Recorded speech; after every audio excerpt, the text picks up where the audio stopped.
एक लड़ती तो एक दिन अचानक से पेट में दर्द शुरू होता है, और जब दर्द शुरू होता है तो उनके परिवार से लोग घबरा जाता है।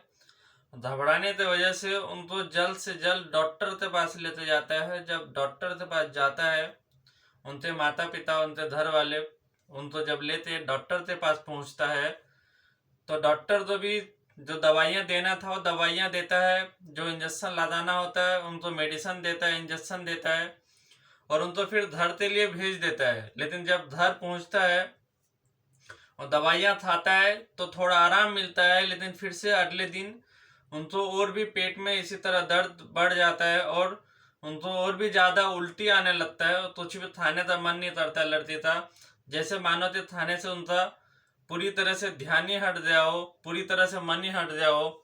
फिर अगले दिन जो लड़की के जो माता पिता होता है, उनके जो माँ बाप होता है, उनको फिर से अगले दिन डॉक्टर के पास लेते जाता है। और डॉक्टर के पास ले जाने के बाद डॉक्टर फिर उसका जांच लिखता है, अल्ट्रासाउंड लिखता है कि आखिर पेट में आखिर हुआ क्या है, क्या दिक्कत है कि हमारा दवाई काम नहीं आ रहा है।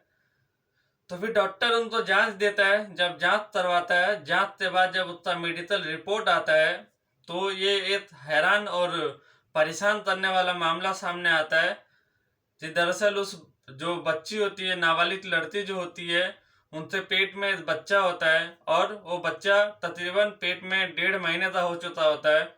और जब ये बात जब उनके माँ बाप सुनते हैं, जानते हैं, तो पूरी तरह से हैरान और परेशान हो जाते हैं, और साथ साथ वो लड़की भी हैरान परेशान हो जाती है। जैसे तैसे उनके जो माता पिता होता है उनको घर लेते आता है, और घर लाने के बाद उनके माँ बाप उनसे पूछने लगता है, आखिरकार ये तुम्हारे पेट में बच्चा किसका है, तुम्हारा तो बॉयफ्रेंड है या तुम्हारा तो चाहने वाला है, तो तुम मुझे बताओ, या तुम्हारे साथ में क्या हुआ तो बताओ। लड़की कुछ भी अब बताने में असमर्थ होती है, उनको खुद ही नहीं पता होता है कि आखिरकार उनके पेट में ये बच्चा आया कहाँ से, आखिरकार ये बच्चा हुआ कैसे। आप भी ये घटना अंत तक जब सुनेंगे और जानेंगे, तो आप भी हैरान और परेशान हो जाएंगे। दरअसल वो नाबालिग बच्चे के साथ में ऐसा क्या हुआ था जिस वजह से कुछ भी बताने में वो बच्ची असमर्थ थी। नमस्कार, जय हिंद। ये सच्ची घटना मुजफ्फरपुर का है, और ये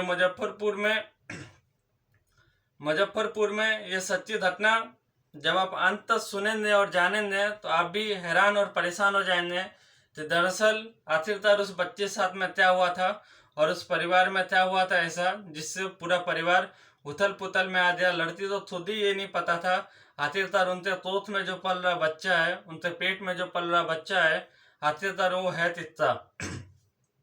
दरअसल ये घटना कुछ समय पहले का है, तकरीबन 2-2.5 महीना पहले का है, जब वो ऐसे स्कूल जाना आना रोज के तरह उनका जीवन व्यतीत होता था।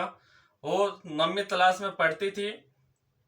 रोज का उनका स्कूल जाना आना होता था, कॉलेज जाना आना होता था, साथ ही में ट्यूशन आना होता था, और भी कहीं जाना आना होता था, जैसे सहेलियों के घर। तो इसी तरह आना जाना होता था। उनके घर में सिर्फ एक मात्र वही एक लड़की थी, इस वजह से उनके ऊपर उनके माँ बाप काफी ज्यादा भरोसा करते थे, और उनको जहां भी जाने का मन होता था उनको जाने के लिए छोड़ दिया जाता था कि आखिरकार हमारी बच्ची तो जैसे जीना है वैसे जिए, जिस अपने सहेली के साथ में मिलना है उनसे साथ में मिले, उनसे बात करे, और अपना जो समय है वो ऐसे समय व्यतीत करे।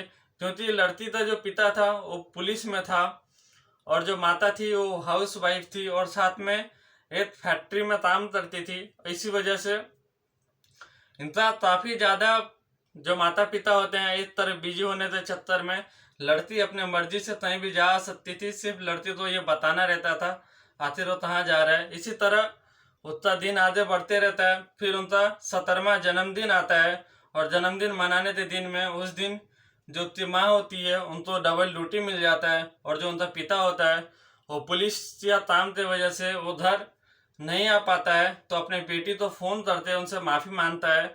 उनकी माँ भी उसको फोन करती है और कहती है, बेटा हमें माफ करो, हम तुम्हारे बर्थडे में नहीं आ पाए, हम तुम्हारे जन्मदिन के शुभ अवसर पर नहीं आ पाए। सेम यही बात उनका पिता भी कहता है, तकलीफ अपने आप को तकलीफ में बताते हुए कि आखिर बेटा हम तुम्हारे बर्थडे में नहीं आ पाए, हाँ तुम्हारा नेक्स्ट दिन बर्थडे जरूर मना लेना। तभी लड़की कहती है, पापा क्या मैं आज शाम को अपने फ्रेंड के घर बर्थडे मनाने चली जाऊं। तो लड़की इस बात के ऊपर उनको पूरा भरोसा था कि पास में फ्रेंड का घर है, तकरीबन 4 किलोमीटर दूर में घर है, तो घर उनका जाने के लिए मिलेगा और वहीं पे आज अपने सहेली के साथ में बर्थडे मनाएंगे, अपने फ्रेंड के साथ में बर्थडे मनाएंगे।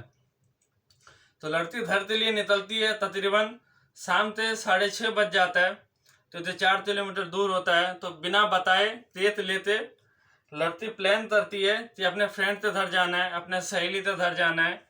जब लड़की घर से निकलती है घर से जब निकलती है तो एक ऑटो में बैठती है, और ऑटो में बैठने के बाद दरअसल उस ऑटो से उनका पहले भी आना जाना हुआ था, लेकिन लड़की तभी इस बात के ऊपर ध्यान नहीं देता है कि उस ऑटो में उसका पहले भी आना जाना होता था। लेकिन जो ऑटो वाला होता है उस लड़की के ऊपर में बहुत ही गंदी नज़र होता है, और उस लड़की को कहता है आज हम मंदिर गए थे और मंदिर में ये प्रसाद मिला है, और प्रसाद मिला है, तुम इस प्रसाद को खा लो। और फिर लड़की कहती है ठीक है भैया, हम प्रसाद के लिए ऐसे मना कर सकते हैं। तो प्रसाद के लिए मना नहीं करता है, प्रसाद खा लेता है। खाते लड़की तो काफ़ी तेज नींद आता है, और तो फिर कुछ भी समझ में नहीं आता है, उसी ऑटो में सो जाता है। और सोने के बाद वो जो लड़का होता है वो अपना जो गाड़ी होता है ऑटो घुमाते अपना एक प्राइवेट प्लेस पे ले जाता है। उनका जो घर होता है नया जो खरीदा होता है उस पे ले जाता है, क्योंकि वो पुराना और खंडर टाइप घर होता है। तो इसी तरह ये जो घटना है आगे बढ़ता है। वहीं दूसरी तरफ जब ये घटना इसी तरह से बढ़ रहा होता है तो फिर वहां पे पहुंचता है, लड़की बिल्कुल पूरी तरह से बेहोश होती है, उनको कुछ भी होश नहीं आता है। और फिर उनके साथ में उस घर में उसके साथ में हैवानियत होता है, और हैवानियत करने के बाद इतना घटिया इंसान कि अपने और भी दोस्तों को बुला लेता है और अपने 5 दोस्तों को मिलाता है। साथ में मिलते 6 लोग उस मासूम सी बच्ची के साथ में बलात्कार करता है, उनका रेप करता है। और फिर जब सारा रात जब उनका रेप करता है उसका मन भर जाता है, तो फिर तो सड़क किनारे लाते डंप कर देता है, तो रथ से चला जाता है। लेकिन लड़की वहां से जैसे तैसे उठते घर पहुंचती है, और उस घर में अपने घर में जाती है और अपना ड्रेस चेंज करती है। उनको कुछ भी समझ में नहीं आ रहा होता है आखिरकार उसके साथ में हुआ क्या है, किसी तो कुछ भी नहीं बताता है। वो तो क्षमा चाहता हूँ, वो किसी तो कुछ भी नहीं बताता है, और फिर अपने घर में आराम करने लगती है, सो जाती है। उनके जो परिवार के लोग होते हैं, उनके जब माता पिता जब ड्यूटी से आता है, उनके पिता जब पुलिस की ड्यूटी से आता है, और माँ जब अपने फैक्ट्री का काम से जब रिटर्न लौटता है, तो अपने बच्चे को सोता हुआ देखते उनको सोने के लिए छोड़ देता है। सोचता है कि रात में देर से आया होगा, बर्थडे पार्टी में काफ़ी देरी हुआ होगा, या तो सुबह सुबह आया होगा, इस वजह से उनको बिल्कुल भी डिस्टर्ब नहीं करता है और उनको सोने के लिए छोड़ देता है। वहीं दूसरी तरफ ये दिन ऐसे बीतने लगता है, लड़की को कुछ भी समझ में नहीं आ रहा होता है। उसकी आम जिंदगी फिर से धीरे धीरे चालू हो जाता है।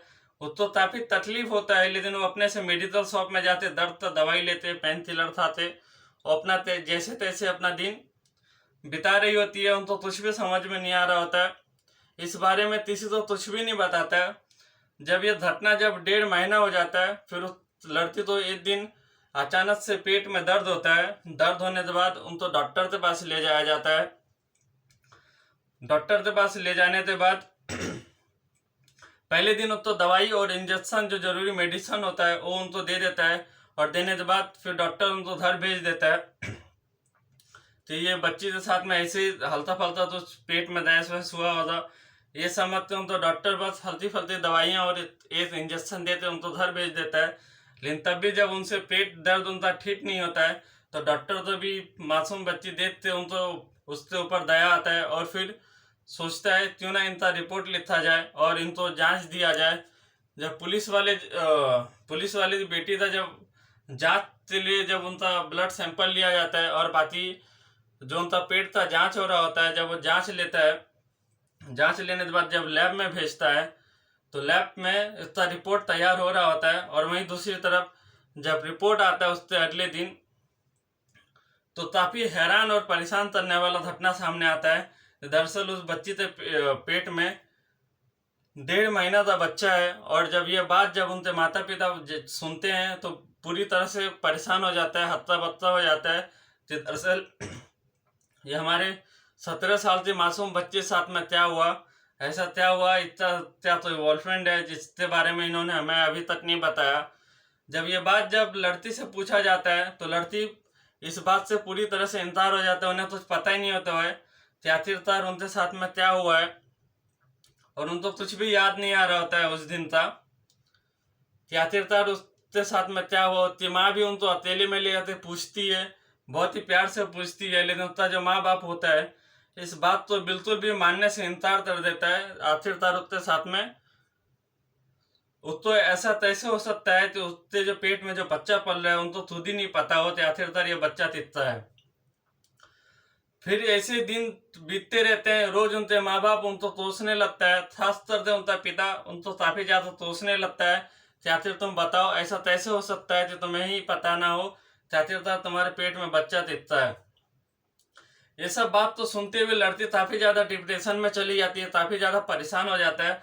और ठीक ये सब रिपोर्ट से 14 दिन बाद लड़की एक दिन घर में सुसाइड कर लेती है। और सुसाइड करने के बाद सुसाइड करने से पहले एक नोट लिखता है और उसमें बताता है तो मुझे उस दिन के बारे में कुछ भी याद नहीं है, बस इतना याद है तो ऊपर में एक पंखा लटक रहा था, पिंक कलर था, और नीचे एक बेड पे हम थे और कुछ तो हो रहा था गलत, बस इतना ही उस लड़की को याद होता है। इनके अलावा उस लड़की को कुछ भी याद नहीं होता है।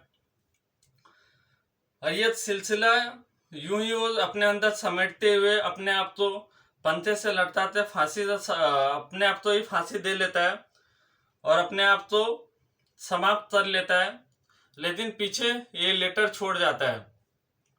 वहीं दूसरी तरफ जब पुलिस तो बुलाया जाता है, पुलिस पहुंचता है मौके पे, पुलिस तो फोन दिया जाता है, पुलिस तत्परता दिखाते हुए काफी तेजी से पहुंचता है। और पहुंचने के बाद फिर ये सारे घटनाओं का जांच कर रहा होता है। तभी वो जो आदमी होता है ऑटो ड्राइवर, उनके ऊपर कुछ भी ऐसा पता ही नहीं होता है। वहीं दूसरी तरफ वो फरार घूम रहा होता है और एक तरफ यहाँ पे बच्ची अपने आप तक सुसाइड कर लिया है और उनका पकड़ाने का तो नामो निशान नहीं समझ में आ रहा था। और साथ में और भी लोग कौन थे ये भी उसको समझ में नहीं आ रहा होता है। जब लड़की तो पोस्टमार्टम के लिए भेजा जाता है, पुलिस जब सब तो अपने कब्जे में लेता है और उनको पोस्टमार्टम के लिए भेजता है, तो पुलिस वाले तो भी काफी हैरान करने वाला मामला सामने आता है कि आखिरकार ये बच्ची प्रेग्नेंट थी और 2 महीने तक प्रेग्नेंट थी। और वहीं दूसरी तरफ ये बात उनके घर वाले ने क्यों छुपाया और ऐसा क्या था जिस वजह से उनको ये बात छुपाना पड़ा। तो सीधा सीधा घर पे पहुंचता है और घर पे पहुंचने के बाद लड़की के पिता से पूछता है पुलिस वाले कि आखिर आप तो ये बात पता था कि आपकी बेटी प्रेग्नेंट है।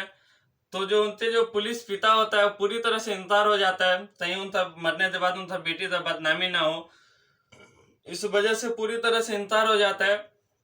और उनका जो सुसाइड नोट जो लिखते गई थी लड़की, उस नोट को भी पिता अपने पास छुपाते रख लेता है, लेकिन छुपाते हुए उस सुसाइड नोट तो उसकी माँ देख लेती है। जब महिला पुलिस जब उसकी माँ से पूछता है आखिरकार आपकी बेटी के बारे में ये चीज पता था, तो कुछ भी नहीं बताता है। वहीं दूसरी तरफ जब महिला पुलिस दरवाजे से बाहर निकलती है तो पीछे से वो जो सुसाइड नोट होता है उस महिला पुलिस के ऊपर फेंकता है और महिला पुलिस तो चुप रहने का इशारा करता है और फिर वहां से चला आता है, वो अंदर चला जाता है। जब ये सुसाइड नोट जब पढ़ता है तो उनको समझ में आ जाता है कि आखिरकार इस बच्चे के साथ में जरूर तो गलत हुआ है। और उनको याद के नाम पे सिर्फ इतना ही याद है कि ऊपर में पिंक कलर का पंखा लटक रहा है और नीचे एक बेड है। बस उस लड़की तो सिर्फ मासूम बच्चे तो सिर्फ इतना ही याद होता है और सुसाइड नोट में लिखते लड़की अपने आप का जान ले लेती है, सुसाइड कर लेती है। तभी इधर दूसरी तरफ पुलिस पूरे जांच में लग जाता है और जो महिला पुलिस होती है वो अपने सीनियर को बताता है और सीनियर इस पूरे मामले का जांच करता है। तभी ये तो ऐसा और भी तेज मामला सामने आया था जिसमें एक लड़की उसी तरह से बात बता रहा होता है कि पिंक कलर का पंखा और बेड के बारे में, और वो लड़की जैसे तैसे भागते थाने पहुंच जाती है। तो फिर उस मामले में उस जो रास्ता होता है उनको समझ में आता है और फिर ये सारा चीज के बारे में रहती चलने लगता है। जब फिर से पूरा रास्ता ठीक से तो क्लियर याद नहीं होता है जो दूसरी लड़की भागी होती है, और ऐसे करते फिर 1 महीने के अंदर में वहां पे 3 बच्चों के साथ में ऐसा रेप होता है। तो फिर ये जो तीसरी लड़की होती है वो भागती भी है और वो उनको पूरा रास्ता याद भी रहता है। फिर पुलिस तो लेते आता है अपने साथ में। पुलिस लाने के बाद जब इस पूरे जगह तो रेती तरता है, वहीं दूसरी तरफ जो लड़की जो सुसाइड की थी उनसे जब परिवार वालों से जब बात करता है तो उसकी माँ बताती है कि मेरी बेटी के हाथ में ब्रेसलेट था, हाथ में पहनने का चीज था, वो चीज नहीं है और लगता है वो वहीं खो गया है। और उनकी बेटी एक चीज और भी बताई थी कि उनकी जो बेटी है वो किसी ऑटो के बारे में बात कर रहा था। लास्ट वो अपने किसी ऑटो में बैठा था और बैठने के बाद उनके बाद तो कुछ याद नहीं है। जब ये बात जब पुलिस वाला सुनता है तो समझ जाता है जरूर कुछ ना कुछ ऑटो में ऐसा हुआ था। तो 2 महीना पहले था 2-2.5 महीना पहले था, जितना सीसीटीवी फुटेज होता है रास्ते का, सारा रास्ता तब सीसीटीवी फुटेज तो खंगालता है। कई जगह में 1 महीने बाद फुटेज डिलीट हो गया था। उन डिलीट फोटो तो भी साइबर जो एक्सपर्ट होता है उनके द्वारा उनको रिकवर किया जाता है और फिर फोन तो भी ट्रेस में डाला जाता है। जब पता चलता है कि ये तो ऑटो है, ऑटो का नंबर पता चलता है और उस ऑटो के नंबर की वजह से उस आदमी का नाम पता चलता है। नाम उस आदमी का सफदर अली होता है, जिन्होंने मंदिर का प्रसाद के नाम पे उस बच्चे को ये खिलाया होता है। और उस लड़की तो अपने जो नया घर होता है, जो नया घर बना हुआ खरीदा होता है, वहां पे ले जाता है। जब ये बात जब पुलिस तो पता चलता है तो पुलिस उसको ढूंढने में लगता है और उस ऑटो वाले तो बहुत ही तेजी से बहुत ही जल्दी से ढूंढ लेता है। और ढूंढते ही जब ये मामला सामने आता है और जो लड़की पहले से 2 भागते आई थी उनके बारे में जब उनको जब ये चेहरा दिखाया जाता है तो उनको कुछ भी ज्यादा याद नहीं आ रहा होता है। सिर्फ इतना याद होता है कि लास्ट टाइम हम ऑटो में बैठे थे और ऑटो में बैठने के बाद हम तो प्रसाद खिलाया जाता है, प्रसाद के नाम पे हम तो कुछ नशीली चीजें खिलाई गई थी। और फिर वो लड़की सब बेहोश हो जाती और उनके साथ में उनको फिर अपने जो नया घर खरीदा होता वहां पे ले जाता और बारी बारी से जो उनके वो खुद और उनके और 5 दोस्त लोग मिलते, 6 जन मिलते, उनके साथ में रेप करता और उनके साथ में काफी गंदा व्यवहार करता। उनको बिल्कुल भी होश में नहीं आने दिया जाता। जब ये बात जब पुलिस तो समझ में आता है, जब उस ऑटो ड्राइवर से पकड़ता है, ऑटो ड्राइवर तो बहुत ही अच्छे से पिटाई करता है, उनको टूटता है। तो फिर बाकी और 5 लोगों को इस जो 5 लोग और भी शामिल होते हैं इस अपराध में, उनको भी उठाता है और उठाने के बाद उन सब को कोर्ट भेजता है। और कोर्ट में उन लोगों का पुलिस वाला ये कहता है तो उनको सख्त से सख्त सजा मिलेगा और काफी गहरा लड़की तो सदमा लगा है। और ऐसे तमाम लोगों से ये अपील है कि ना तो आप अपराध करें, ना अपराध अपने आसपास में होने दें, और आपके साथ में अगर कोई अपराध हो रहा हो तो उनके खिलाफ जरूर आवाज उठाएं और अपने आसपास हो रहे अपराध के ऊपर भी जरूर आवाज उठाएं। क्योंकि आज अगर आपके पड़ोस के पास में हो रहा है तो कल कहीं ना कहीं आपका नंबर है, कहीं ना कहीं ये आपका ही दमन करने आएगा। इसीलिए जब भी अपने आसपास में भी क्राइम हो रहा हो तो उनके खिलाफ डट से आवाज उठाएं। और इस चैनल के माध्यम से जैसे हम हमेशा कहते हैं कि बड़ों का बात माने, छोटों का प्यार दें और अपना व्यक्ति इस प्रकार से विकसित करें कि महिलाएं आपके साथ सुरक्षित और सम्मानित महसूस करें और महिलाओं के साथ पुरुष भी सुरक्षित और सम्मानित महसूस करें। इस घटना से बस हम यही कहना चाहेंगे, लड़कियों को हमेशा सेफ और सावधान रहना चाहिए। हमें नहीं लगता कि हमारा देश इतना सुरक्षित है कि लड़कियां हर जगह में बहुत ही आसानी से ट्रैवल कर सके। और इसमें कहीं ना कहीं समाज के कुछ धंधे तीड़ों का ये काम है, जिस वजह से हमारा समाज काफी गंदगी की ओर जा रहा है। और ऐसे दरिंदी की वजह से जो इतने घटिया लोग हैं हमारे समाज में, इनके वजह से हमारा समाज बहुत ही दूषित हो रहा है, काफी पॉल्यूशन वाला हो रहा है, सिर्फ ऐसे घटिया लोगों से वजह से। इस देश में बड़े बड़े हाईवे बने हैं, बड़े बड़े रास्ते बने हैं, लेकिन इस देश में एक ऐसा गली नहीं बना है जहाँ पे हमारे देश के माता बहनों और अपने जो परिवार के जो महिला रिश्तेदार संबंधियां होती है उसमें सेफ और सही से चल सके, ऐसा भी तो कोई रास्ता क्यों नहीं बना हमारा। और हमारे तमाम चैनल जो हमारे व्यूवर्स हैं उन लोगों का सही दिल से धन्यवाद कि उन्होंने इस चैनल को इतना ऊपर उठाया और हमको इतना प्रेरणा दिया कि हम आप लोग के लिए रात हो या दिन हो आप लोग के लिए स्टोरी शूट करें और आपके तक पहुंचाएं। अगर ये वीडियो आपको अच्छा लगा हो और ये हमारा मैसेज भी अच्छा लगा हो तो जरूर हमारे चैनल को सब्सक्राइब करें, वीडियो को लाइक करें। और ऐसे कहीं भी पब्लिक जगह में ऑटो बस कोई भी ऐसा जगह हो जहाँ पे आप तो दूसरा आप तो बिना परिचित आदमी तो उस पर खाने पीने तो दे तो आप बिल्कुल भी ना खाएं, बिल्कुल भी भरोसा ना करें। और अगर आप तो थाने का मनी है तो उनको ले आए, घर में लाते थाएं, जो भी होगा अपने परिवार के सामने थाएं। अगर आप तो प्रसाद के नाम पे दिया हो या किसी भी चीज के नाम पे दिया जाए हो तो अपना और अपने सभी चीजों को सुरक्षित रखने के लिए, अपने परिवार को सुरक्षित रखने के लिए ये बात जरूर अपने परिवार में सबको समझाएं। और ऐसे लोगों को जरूर समझाएं जिनके साथ में हिंसा हो सकता हो, उनको जरूर समझाएं कि ऐसे पब्लिक प्लेस में दिया हुआ किसी भी चीज तो ना था। और अपने परिवार का ध्यान रखते हैं, अपने देश का ध्यान रखते हैं। हम तो दीजिए इजाजत। जय हिंद, जय भारत।